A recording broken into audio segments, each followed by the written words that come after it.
This video is called Modeling with PhotoMatch, and it's kind of the second video in a two-video series that talks about using PhotoMatch, a new feature in SketchUp 6, to build models based on photographs that you might have taken or that somebody else might have taken. In this case, what we did in the first video, creating a new PhotoMatch, was match the camera position in SketchUp to be exactly the position that I was in when I took this picture of the barn. Okay, the good thing is that you don't really have to understand that concept to use PhotoMatch, but it kind of helps. So right now we're standing in SketchUp exactly where I was standing, knee-deep in snow, actually, to take this picture of this barn that we're looking at. We're going to use the picture of the barn to build a model of the barn in PhotoMatch. Okay. First rule of modeling in PhotoMatch: don't orbit. Watch what happens if I orbit. So I'm orbiting right now.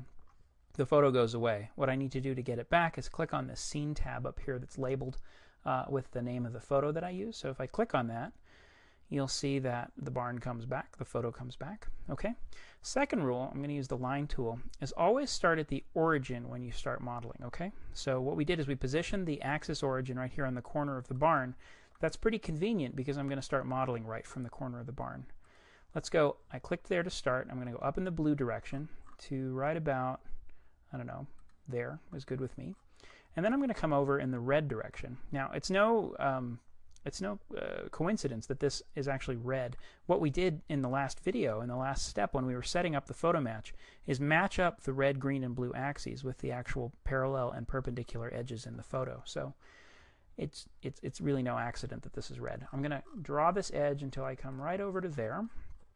And then I'm going to come down with the blue until I get a little inference that says I'm on the red axis again. Let's go like that. Okay, cool. So what I've done now is I've created a little rectangle in space, and that rectangle happens to correspond to this face of the barn, just like that. Watch what happens if I orbit. When I orbit, you'll see that I have a rectangle in space there standing next to Bryce, and that rectangle is the same as the front of the barn. We'll click on the Scene tab to get that back. Okay. Now what I'm going to do is draw the rest of the front of the barn here. But what I'm going to do is follow the third rule of PhotoMatch, which is never just start drawing out here in space. So if I start drawing up here or here or here, it's not going to work. I have to start on an edge that I already have in my model. And since I only have a couple edges to choose from, I'm going to pick this top one here.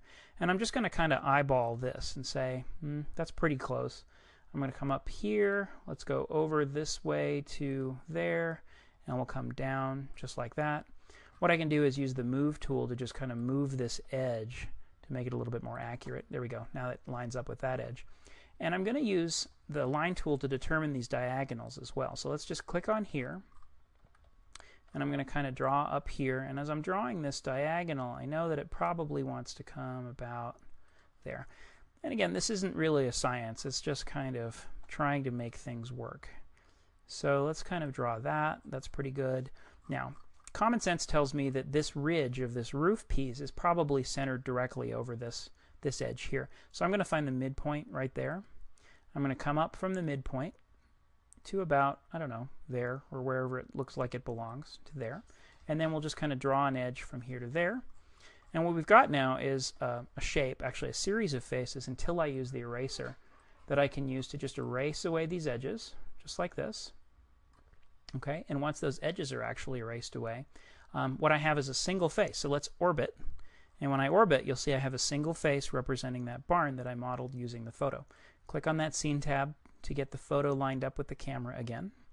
And now, here's kind of the first part of the magic. I'm going to click on the Push-Pull tool, and I'm going to push-pull this barn all the way back so that it lines up with the photograph, just like that. Okay, now let's orbit, and you'll see I have a three-dimensional barn that I built based on that photo. Click on the Scene tab to get this back.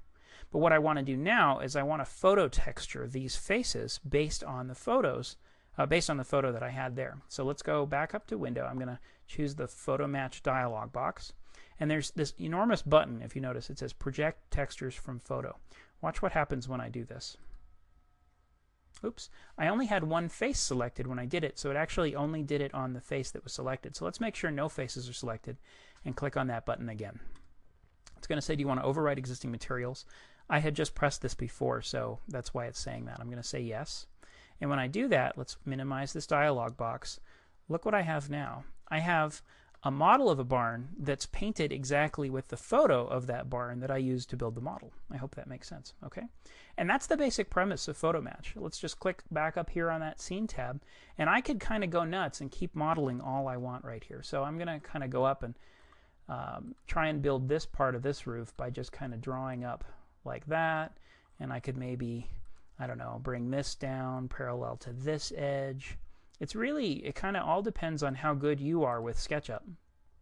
Just like that. Oops. Let's bring this one down to this edge, just like that. And kind of zoom in and make sure everything's lining up over here. There we go. And then I could kind of, I don't know, push-pull that back if I want to. Let's kind of orbit around and push-pull that roof. You'll see that it's not an entirely simple operation to do this. I'm just kind of figuring things out as I go along. But let's click on this photo match thing again. There we go, the scene tab I mean. And we'll make sure that we have a little face up here as well. So that's closed in. Click on that scene tab again. And now that I've got that geometry there, it's not painted with the textures again. So I have to go back over here and say project textures from photo again. It's going to say, do you want to overwrite the materials? Yes.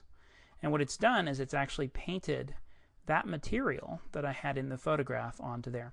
So photo match is kind of a back and forth procedure. You photo texture a little bit, you model a little bit, you keep hitting this button to kind of go back and forth. And as you do that, eventually you'll get a pretty highly articulated 3D model based on the photograph that you were making. Okay, that's the end of this video, modeling with photo match for Chapter 7 of Google SketchUp for Dummies.